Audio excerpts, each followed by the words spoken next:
and we have all Filipinos retire with confidence and not fear. So kanina po tinanong tayo, no, mas marami tayong positive sentiments towards retirement. Maganda po yan. Okay.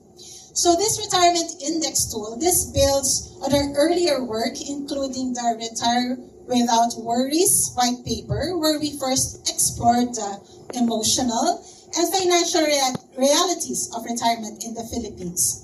Today, we're bringing the conversation further. Okay. Why we created this index? Retirement in the Philippines, for our study, is met with uncertainty, there's fear, and for some, there's even guilt pag pinag-uusapan ng family obligations. Okay.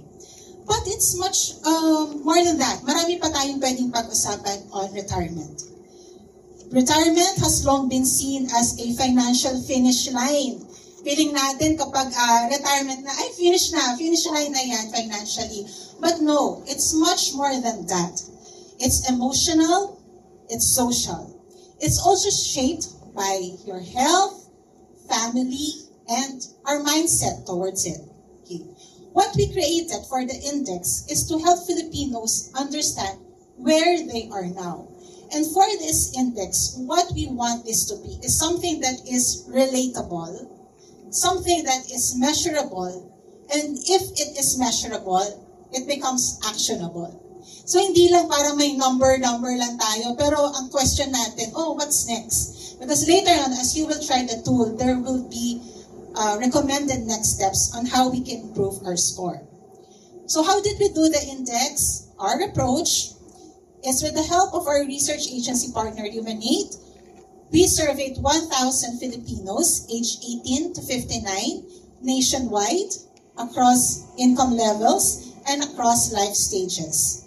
We combined desk research, expert interviews, and statistical modeling so we can come up with a holistic index. So that's the keyword po, holistic. Okay. The result later you will see is a score between 0 to 100 that will tell us how ready we are financially, so not just financially, how ready we are emotionally and socially. So what does the index measure? There are 6 key dimensions. So we looked at life stage, personal finances, health, pension participation, our sentiments toward retirement, and social support. So these 6 are the building blocks of retirement readiness. They are interconnected, it's human, and it's real. So what is our national score?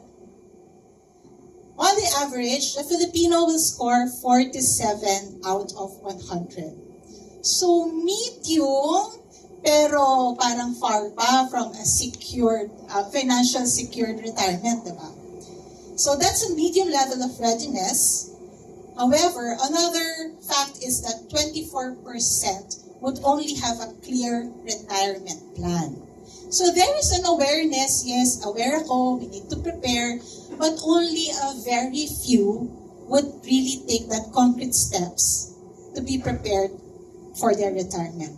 So 47, that's just not a score, it's a wake-up call. Okay, let's look at the dimensions. Life stage. Life stage is the strongest driver. Life stage being your age, your marital status, your parenthood, if you have children or not. So what does this mean? Your age, your marital status, whether or not you have children, these are things that we cannot easily change, diba? Hindi naman tayo, we don't buy into being a parent or getting married or getting older. Okay. So these are things that we cannot easily change. Pero ito yung may biggest influence. So if you will see, the Gen X will score highest at 54 compared to their Gen Z counterparts, lowest at 36. So many Filipinos could only begin to seriously think of retirement if there are changes in their life. So if they get married, they have children, yun yung nagtitrigger ng preparing for retirement. So what happens is it's often reactive. Wala pa tayong proactive mindset in terms of retirement. So the challenge is, how do we decouple life stage from retirement planning? Para kasi ito hindi natin masyadong control. So how do we influence this one?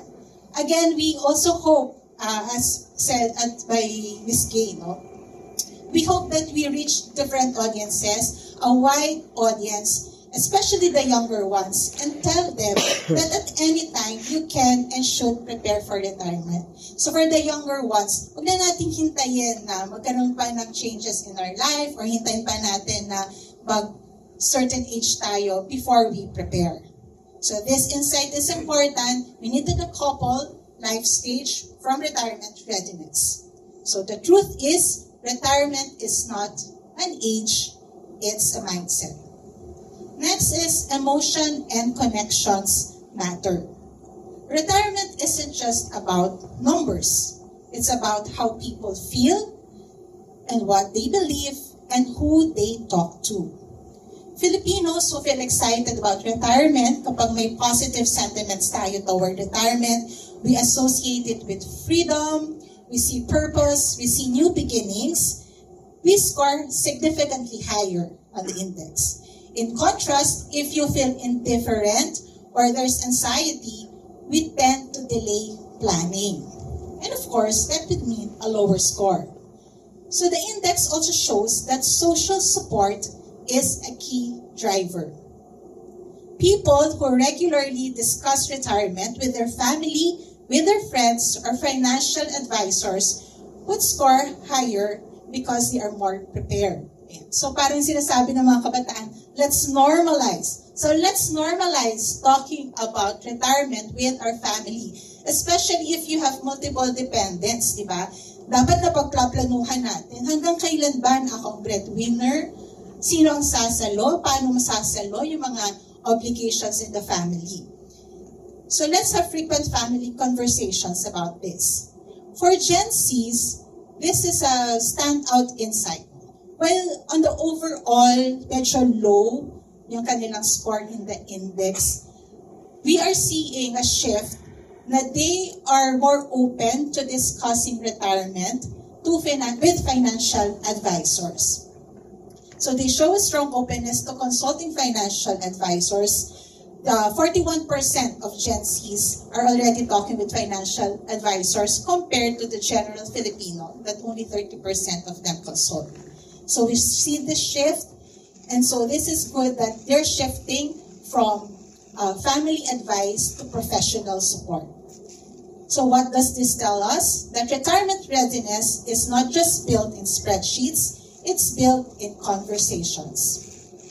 Okay, financial behavior is uneven. When it comes to retirement, personal finances is the second most influential driver. So kanina nakita natin the life stage is a significant driver. Next to that is personal finance. Ang maganda sa personal finance, this is something that we can shape. We can influence it. And that is where the opportunity lies. Our data shows that retirement-ready Filipinos tend to have a balanced mix of financial assets, which would include insurance, savings, investments, and emergency funds. So ang maganda with our personal finances, you would have long-term assets and short-term assets. For the average Filipino, there's still a tendency na nasa savings or digital wallets. But what will be good to increase our retirement readiness would be to diversify into other financial instruments. We also looked at insurance ownership. In-life policy holders scored 62 compared to their counterparts that do not have an in-life policy holder in in-life policies who score 42. That's a 20-point gap, showing that insurance ownership is not just about protection, but about proactive planning. There are groups also, of course, who are building passive incomes, and into thinking long-term, they would score higher. Meanwhile, those individuals who often support multiple dependents, meaning 4 or more dependents in the family, extended family, they face more financial pressure, which limits their ability to save and invest. Another key insight is financial resilience. Financial resilience meaning if you are prepared for job loss, for natural disaster, or health emergencies. For these losses, we should also have a fund or savings na purposefully dito natin inallocate. For some kasi we would have savings, pero yung saving na yon pang job loss na, pang health emergency, minsan pang shopping din, di ba? Pag biglaan tayo nakitang pang shopping, doon na sa isang fund. What we need to have are purposeful investments and purposeful financial assets. Next dimension is pension coverage. A retirement index reveals that pension participation is concentrated among those who are married and are parents, while the younger single and childless Filipinos, especially those in the informal or contract-based work, are often left out.